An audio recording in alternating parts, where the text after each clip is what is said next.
दोस्तों आप लोग देख रहे हैं प्रोवाइंस 1 मिलियन। तो फिर से एक बार स्वागत है प्रोवाइंस 1 मिलियन में। तो जी हाँ दोस्तों, आप सबको बता दें कि अपने हिट मशीन खेसारी लाल यादव का SRK म्यूजिक से अब अपराधी मूवी का फिल्म का सॉन्ग रिलीज हो चुका है आप सबके बीच में।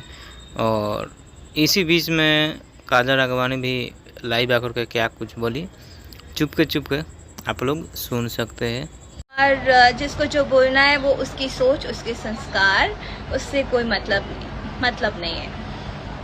आप लोग को उम्र, कुछ लोग मतलब चंद लोग जो हैं, जो वेल्ले बैठे होंगे सारे, तो कमेंट्स करने आ जाते हैं, बट उम्र का भी लिहाज नहीं करते हैं। सो ये आप लोगों की सोच है और मेरी सोच ये कहती है कि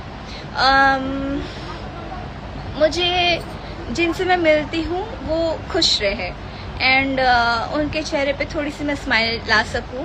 पता नहीं लाइफ में हम लोग कब मिलेंगे, कब बिछड़ जाएंगे, बिकॉज आजकल तो बैठे बैठे लोग भगवान को प्यारे हो जाते हैं। सो जीवन में बस मेरा एक ही मोटो है कि हम लोग जहाँ भी रहें और जितने भी लोग आसपास हैं सबको खुश रख सके एंड सबके चेहरे पे कुछ खुशी ला सके।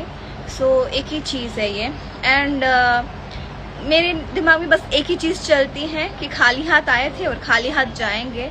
सो यहाँ पे दुश्मनी भी यहीं रह जाएंगी और प्यार भी यहीं रह जाएगा और पैसा भी यहीं रह जाएगा, सब कुछ यहीं रह जाएगा।